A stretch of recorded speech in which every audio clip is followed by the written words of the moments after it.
मित्रों नमस्कार, मेरा नाम है राजेंद्र सिंह और आप देख रहे हैं व्यू पॉइंट विथ राजेंद्र। सामान्य अध्ययन श्रृंखला के अंतर्गत संविधान पर आधारित 25 प्रश्नों की टेस्ट सीरीज का यह तीसरा अंक प्रस्तुत है। मित्रों, अगर आप जीआईसी प्रवक्ता, एलटी ग्रेड और आरओ की परीक्षा देने जा रहे हैं तो यह श्रृंखला आपके लिए बहुत ही महत्वपूर्ण है।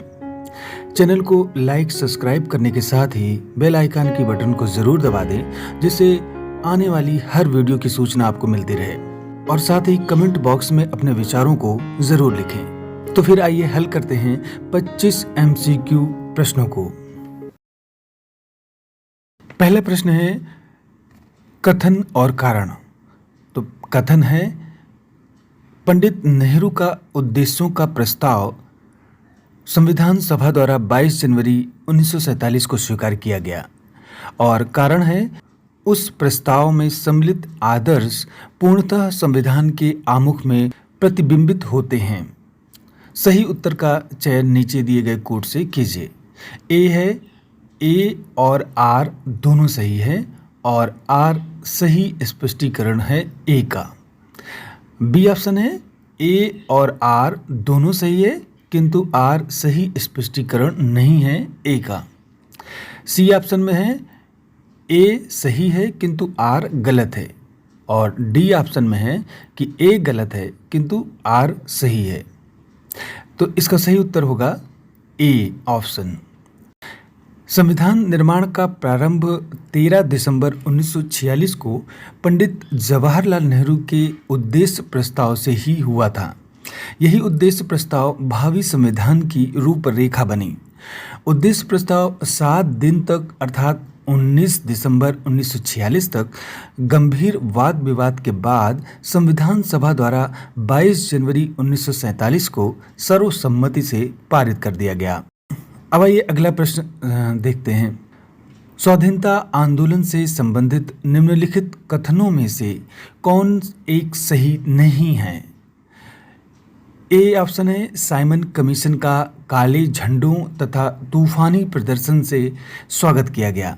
बी, संविधान के प्रारूप पर पंडित मोतीलाल नेहरू की रिपोर्ट लखनऊ में हुई सर्वदलीय कॉन्फ्रेंस में स्वीकार की गई।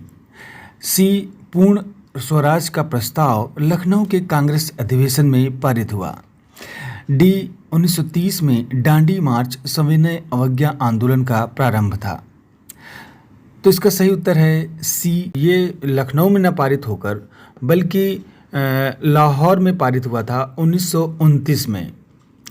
इस अधिवेशन की अध्यक्षता जवाहरलाल नेहरू ने की थी, न कि मोतीलाल नेहरू ने। अगला प्रश्न है, एक दलीय शासन प्रावधान करता है 1. सरकार में और अधिक स्थायित्व के लिए। 2. दल में और अधिक अनुशासन के लिए। 3. सरकार द्वारा दृढ़ता के लिए। 4. दल में और अधिक अनुशासनहीनता के लिए। अब नीचे दिए गए कूट में से सही उत्तर का चयन करना है। 4 कूट इस तरह से हैं। ए है, इसमें 1 और 2 सही है। बी 2 और 4। सी 1 2 3 और डी 1 3 4। तो इसमें से सही कूट है सी ऑप्शन, 1 2 और 3। एक दलीय प्रणाली में चूंकि एक ही राजनीतिक दल को महत्व प्राप्त होता है, इसलिए उसी दल की सरकार बनती है जो कि स्थायी होती है। एक दल द्वारा बनी सरकार शक्तिशाली और प्रभावशाली होती है। दलीय व्यवस्था में अधिक अनुशासन होता है। अगला प्रश्न है भारत। इसके 4 पॉइंट दिए हुए हैं। पहला है, एक लोकतांत्रिक गणतंत्र है। दूसरा में एक प्रतिनिधिक लोकतंत्र है। तीसरा एक लोकतांत्रिक समाज है। चौथा समाजवाद से बंधा हुआ है। यानी कि भारत के बारे में 4 विचार लिखे हुए हैं। अगला प्रश्न है कि भारत के बारे में 4 विचार हैं, आपको नीचे दिए गए सही कूट का चयन करना है। तो पहला है कि एक लोकतांत्रिक गणतंत्र है। दूसरा में प्रातिनिधिक लोकतंत्र है, तीसरा एक लोकतांत्रिक समाज है, चौथा समाजवाद से बंधा हुआ है भारत। तो नीचे दिए गए कूट हैं, यानी कि 4 ऑप्शन हैं। पहला ए है, इनमें है 1 और 2, बी में 1, 2 और 4, सी में 2, 3 और 4 और डी में सभी चारों। तो इसका सही उत्तर है बी ऑप्शन, यानी कि 1, 2 और 4। यानी कि भारत एक लोकतांत्रिक गणतंत्र है, यह प्रातिनिधिक लोकतंत्र भी है और भारत समाजवाद से बंधा हुआ है। अतः विकल्प बी सही है। अगला प्रश्न है, पूर्ण स्वराज की घोषणा भारतीय राष्ट्रीय कांग्रेस के अधिवेशन में हुई थी। ए कराची के, बी लाहौर के, सी कलकत्ता के, डी नागपुर के। तो इसका सही उत्तर है बी लाहौर के अधिवेशन में। कांग्रेस का ऐतिहासिक लाहौर अधिवेशन दिसंबर 1929 में हुआ, जिसकी अध्यक्षता पंडित जवाहरलाल नेहरू ने की थी और इसी अधिवेशन में पंडित जवाहरलाल नेहरू द्वारा पूर्ण स्वराज के लक्ष्य की घोषणा की गई थी। अगला प्रश्न है कि निम्नलिखित घटनाओं को कालानुक्रम में व्यवस्थित कीजिए तथा नीचे दिए गए कूट से सही उत्तर का चुनाव करिए। तो पहला है असहयोग आंदोलन, दूसरा जलियांवाला बाग हत्याकांड, तीसरा गांधी का चंपारण सत्याग्रह और चौथा सविनय अवज्ञा आंदोलन। तो इनको क्रम से लगाना है। ए ऑप्शन में दिया हुआ है 1, 2, 3, 4 का क्रम और बी में है 3, 4, 1, 2, सी में है 3, 2, 1, 4 और डी में है 1, 2, 4, 3। तो इस प्रश्न को ध्यान से समझिए और इसका सही क्रम ढूंढिए। तो इसका सही उत्तर है सी, यानी कि 3, 2, 1, 4। यानी कि क्रमशः अगर हम इसको रखें तो सबसे पहले गांधी जी का चंपारण सत्याग्रह, ये कब हुआ था? 1917 ईस्वी में। फिर दूसरे नंबर पर जलियांवाला बाग हत्याकांड, जो कि 13 अप्रैल 1919 को हुआ था। और फिर असहयोग आंदोलन 1 अगस्त 1920 को आरंभ हुआ और फिर लास्ट में सविनय अवज्ञा आंदोलन, जो कि 6 अप्रैल 1930 को आरंभ हुआ। अगला प्रश्न है, भारतीय उपनिवेश के लिए प्रभुसत्ता संपन्न संविधान सभा के प्रथम अध्यक्ष थे। 4 ऑप्शन है। ए सी राजगोपालाचारी, बी मौलाना अबुल कलाम आज़ाद, सी राजेंद्र प्रसाद, डी सच्चिदानंद सिन्हा। तो इसका सही उत्तर है सी डॉक्टर राजेंद्र प्रसाद। 9 दिसंबर 1946 को दिल्ली में संविधान सभा की बैठक आरंभ हुई और सच्चिदानंद सिन्हा को अस्थायी अध्यक्ष बनाया गया। 11 दिसंबर 1946 को सभा ने डॉक्टर राजेंद्र प्रसाद को अपना अस्थायी अध्यक्ष चुन लिया। अगला प्रश्न, मुस्लिम लीग द्वारा पाकिस्तान का प्रस्ताव पारित किया गया था। ए फरवरी 1922 में, बी दिसंबर 1928 में, सी मार्च 1940 में और डी सितंबर 1944 में। तो इसका सही उत्तर है सी मार्च 1940 में। मुस्लिम लीग का लाहौर अधिवेशन 22 से 24 मार्च 1940 को हुआ, जिसकी अध्यक्षता मोहम्मद अली जिन्ना ने की थी। इसी अधिवेशन में पाकिस्तान का प्रस्ताव पास किया गया, जिसके तहत भारत का विभाजन कर एक पृथक मुस्लिम राष्ट्र पाकिस्तान की मांग की गई। अगला प्रश्न है कि भारत के संविधान के किस अनुच्छेद में उसके संशोधन की प्रक्रिया दी गई है। ए 348, बी 358, सी 368 और डी 378। तो इसका सही उत्तर है सी 368। भारतीय संविधान के भाग 20 के अनुच्छेद 368 में संसद को संविधान एवं इसकी व्यवस्था में संशोधन की शक्ति प्रदान की गई है।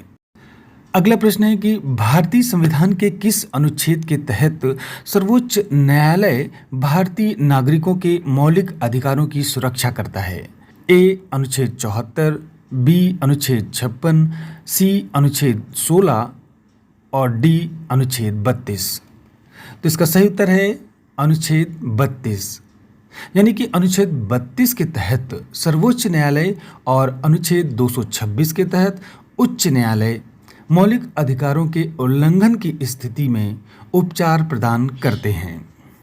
अगला प्रश्न है, भारत का राष्ट्रपति राष्ट्रीय आपात की घोषणा कर सकता है यदि खतरा है। पहला है कि बाहरी आक्रमण का, दूसरा आंतरिक अशांति का, और तीसरा सशस्त्र विद्रोह का, और चौथा सांप्रदायिक संघर्ष का। तो 4 कूट बनाए गए हैं, इनमें से आपको सही ऑप्शन ढूंढना है। उत्तर होगा डी ऑप्शन, यानी कि केवल 1 और 3 सही है। संविधान के भाग 18 में अनुच्छेद 352 से 360 तक आपातकालीन उपबंध उल्लिखित हैं। भारत का राष्ट्रपति अनुच्छेद 352 के तहत राष्ट्रीय आपातकाल की घोषणा कर सकता है यदि युद्ध, बाह्य आक्रमण या सशस्त्र विद्रोह की स्थिति या उसका खतरा उत्पन्न होता है। तो अगला प्रश्न है कि निम्नलिखित में से कौन सा नीति निर्देशक तत्व है। ए समान आचार संहिता, बी प्रेस की स्वतंत्रता, सी धर्म की स्वतंत्रता, डी विधि के समक्ष समानता। तो इसका सही उत्तर है ए समान आचार संहिता। नीति निर्देशक तत्व के अंतर्गत समान आचार संहिता अनुच्छेद 44 में उल्लिखित किया गया है, जबकि प्रेस की स्वतंत्रता 19 में और धर्म की स्वतंत्रता अनुच्छेद 25 से 28 में और विधि के समक्ष समानता अनुच्छेद 14 में मूल अधिकार के अंतर्गत आते हैं। अगला प्रश्न है कि निम्नलिखित में से कौन भारत के उपराष्ट्रपति नहीं थे।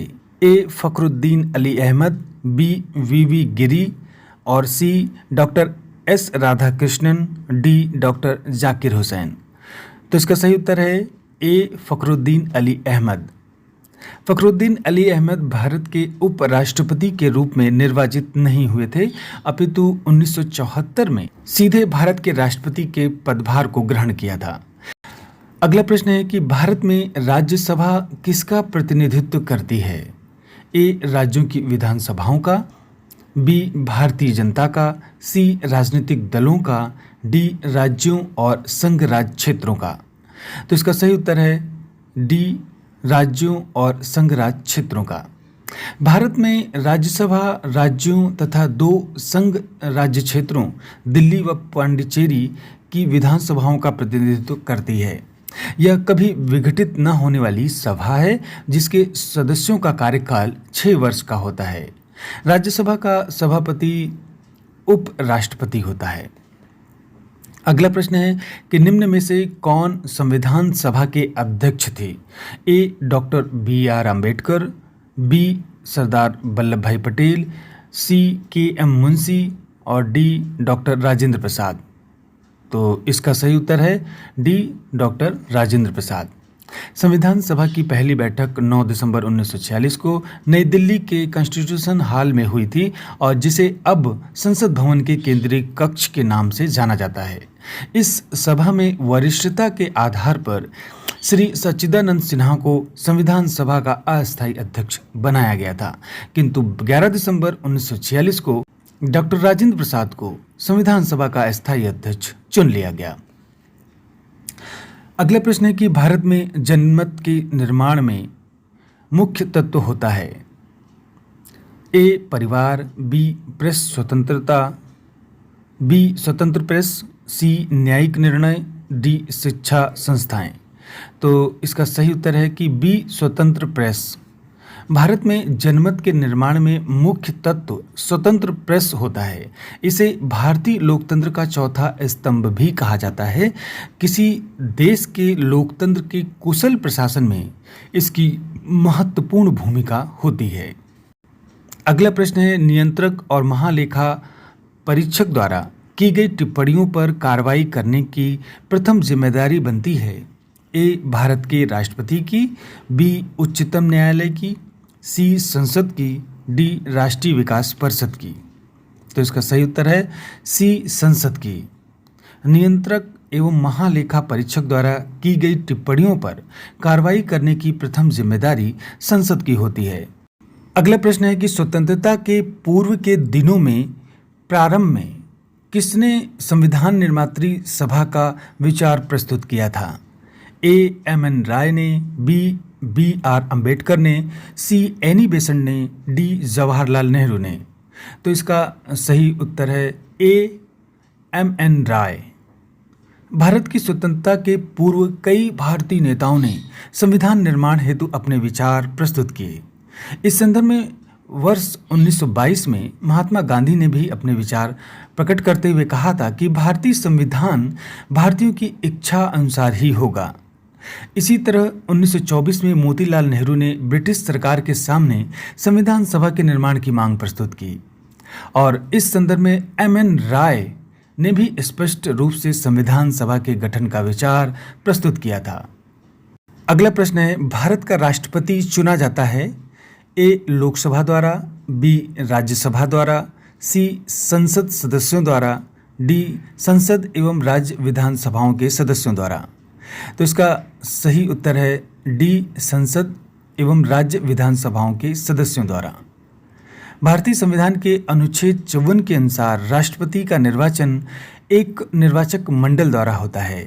राष्ट्रपति के निर्वाचक मंडल में संसद के दोनों सदनों यानी कि राज्यसभा और लोकसभा के निर्वाचित सदस्य और राज्य विधानसभाओं के निर्वाचित सदस्य शामिल होते हैं।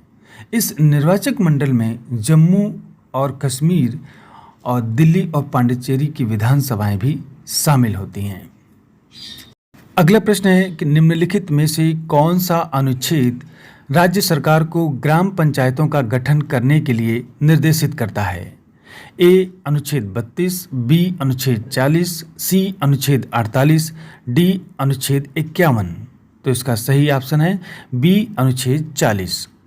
भारतीय संविधान में राज्य के नीति निर्देशक सिद्धांत के अंतर्गत पंचायती राज प्रणाली की व्यवस्था की गई है और इस संदर्भ में संविधान के अनुच्छेद 40 में वर्णित है कि राज्य ग्राम पंचायतों के गठन का प्रयास करेगा और उनको ऐसी शक्तियां और प्राधिकार प्रदान करेगा जो उन्हें स्वायत्त शासन की इकाइयों के रूप में कार्य करने योग्य बनाने में आवश्यक हो।